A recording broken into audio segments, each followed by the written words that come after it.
everyone, thanks so much for joining us here on GoLocal Live in the Navigant Credit Union Broadcast Center. I'm so excited and happy to welcome back Maria Tocco with the Providence Flea. How are you? Fine, thanks. How are you? Good. So obviously a huge amount of success with the Providence Flea over the summer, right? Yeah, it was a great season. Oh, well, so good to hear that. Always wonderful to have the Providence Flea around. But now, as we head into the holidays, we are kicking off the Providence Flea holiday markets. They've started, and we're headed into the holiday season. So up and running December 10th, 16th, and 17th at Hope High School in Providence. So tell me just a little bit about what's going on with the holiday markets. Well, we have 3 left, as you mentioned, and we have about 67 vendors, artisans, makers, and vintage vendors. We have a couple of featured nonprofits, and I brought an ornament from one of them. Cool. And we'll also have food trucks as we do in the summer. So we're going for the next 3 dates with different vendors every week, with over 150 vendors participating in all. Jeez. So talk to me a little bit about the process to set up the holiday market. Are you looking at bringing in people that you've already worked with, or is there an opportunity for new vendors to come in that maybe people haven't seen or met with or talked with before? Well, this year it was a little different. We had a lot of new vendors, which was really exciting. And we had a lot of returning vendors as well, but the interest was really overwhelming this year. So we've got a really great selection and variation of vendors, which is really exciting because there's something for everyone, and we really feel like it's the urban treasure hunt for the holidays. I love that. Urban treasure. You just sign me up. You just made me want to come. I mean, I love doing that kind of stuff anyway. What I think is so cool about the Providence Flea, and really about Rhode Island and Providence in general, is that there's such a support of local businesses, about small businesses, about being able to shop local and support local, and really that push to support your community. Talk to me about what that's like and why you feel like that's important and these businesses feel like that's important. Well, if you consider that Rhode Island has 90% small business, it's hard to sort of get away from it. But the buy local movement started probably 10 years ago or more, and really caught on in Rhode Island. And you know, with so many local makers and so much industriousness and creativity from the surrounding colleges at Johnson & Wales and at RISD and even Brown and some of the other colleges in the area, there is a constant influx of makers and doers and you know, young people who have passions and side hustles, and they're really looking for a venue to do that. And I think that you know, what we're trying to do is provide a venue for those makers and doers to showcase their work, to do what they love, to meet their customers, and to really put their product or their service out there to get, you know, real live feedback from the people who they're trying to reach. The holiday markets just sort of heightens all of that because, you know, it's the season for shopping. So everyone is out, everyone's looking for gifts, and I think having over 150 vendors, and many of whom we couldn't actually accommodate this year. We have about 60 or 70 spots waiting. So a wait list, a pretty long wait list of people who wanted to participate, and unfortunately we couldn't accommodate them all, but I think it just shows you know, the interest and the engagement of that community in the buy local movement. And from what we've seen, we had almost 1,500 people come out on the first market on December 3rd. And you know, I think Rhode Islanders really get it, because a lot of these people are their neighbors or their friends. They want to support them. They want to keep you know, local dollars in the local community. And they want one-of-a-kind, unique gifts, whether they're vintage, from a vintage vendor or from an artisan or a maker, whether it's, you know, jewelry from a local glass blower or a knit scarf from a local knitter. I think those gifts mean so much more when you know who it came from, when you get to interact with the maker. or the seller, and it makes for a really neat story and experience. That's incredible. You have to get me in touch with the glass blower. I will. Okay. She'll be at the Sunday market. Actually, Okay. I reached out to a couple of glass blowers and haven't heard back. So now I have a content. Now I have an inside route. Those are beautiful. I think it's so unique about Rhode Island. I have this conversation a lot, and I think it makes sense that because we have these community of artisans, community of artists, right, mm-hmm. and community of creative people, so it makes sense to make that connection with small businesses. And so I just think it's so neat that we have an opportunity and we have a network like the Providence Flea and like so many other opportunities to be able to go out and to support these small businesses. I like the way you put it, people doing their side hustles. So yeah. I like the way that you put that.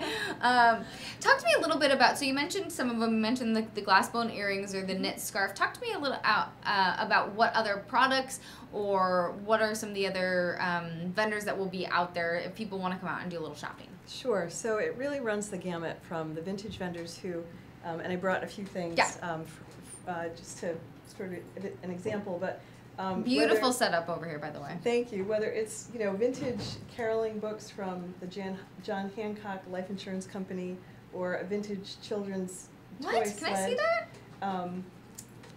that? Those are vintage caroling books, actually. How old are from one these? Of the vendors. I haven't checked I think they're from the 50s or 60s when they used to give them to. This is so cool. To customers and to their employees. I love that. We have candles. We have really interesting vintage decorations.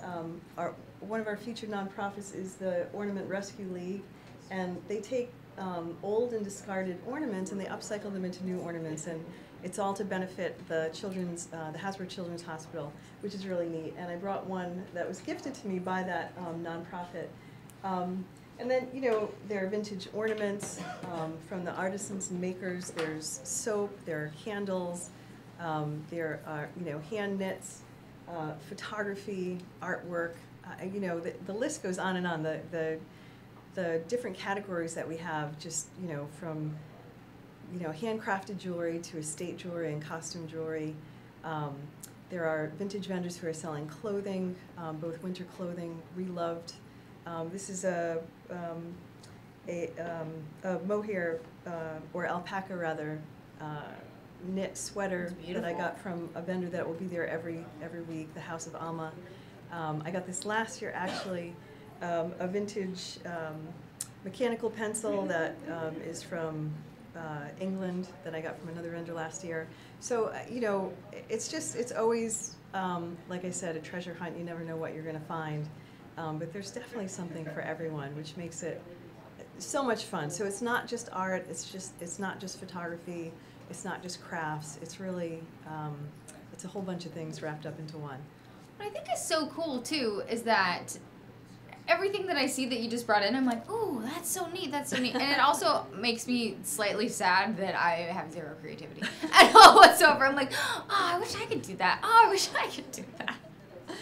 But it makes me excited and happy that there are people out there that are able to create in this manner and express themselves. So EcoRI is one of the other profits. Yes. We're friends and colleagues with them, so we support them as well. They do great work there. They do. And the other one, making these ornaments. What an amazing idea and concept.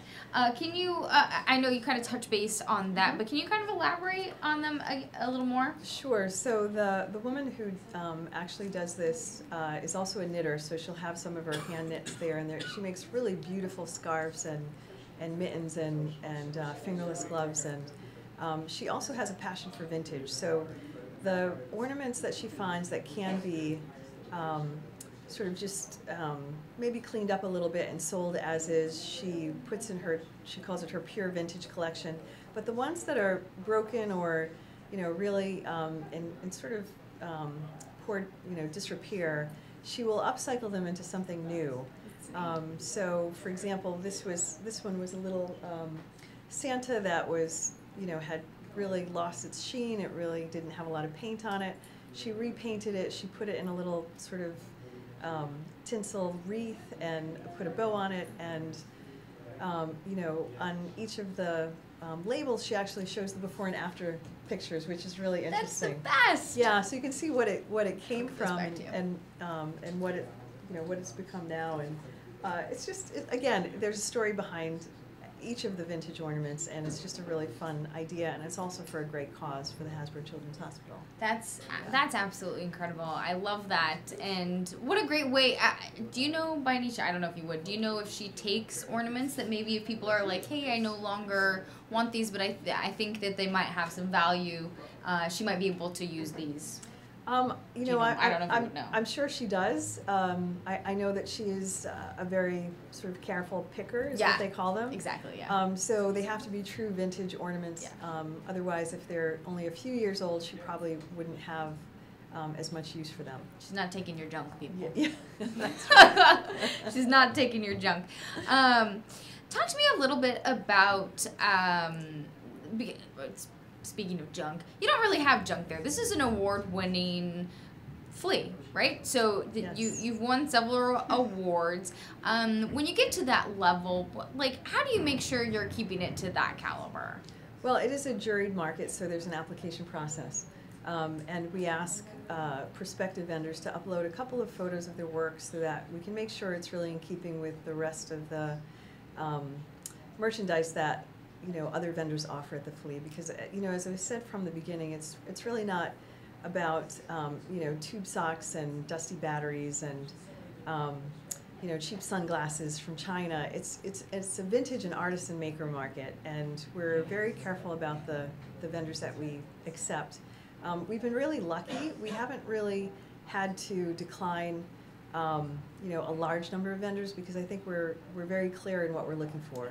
And so on the website, on the application page, we say, this is what we are looking for, this is what's not allowed at the flea. So, for example, we don't take multi-level marketing companies. We get a lot of interest from people who do home shows and, are resellers or, buy from distributors and then, sell to the general public. And we don't, if you don't make the item or it's not a vintage or an antique, it's just not a good fit for our market. And I think once we explain that to people, they understand. And it helps us to maintain a certain level of quality at the market. Love that. So before you go, Maria, I do want to ask you if you have some advice. You've been doing this for a while. There's been a lot of shopping happening, but maybe someone's coming out to a market for the first time, or maybe they have been unsuccessful.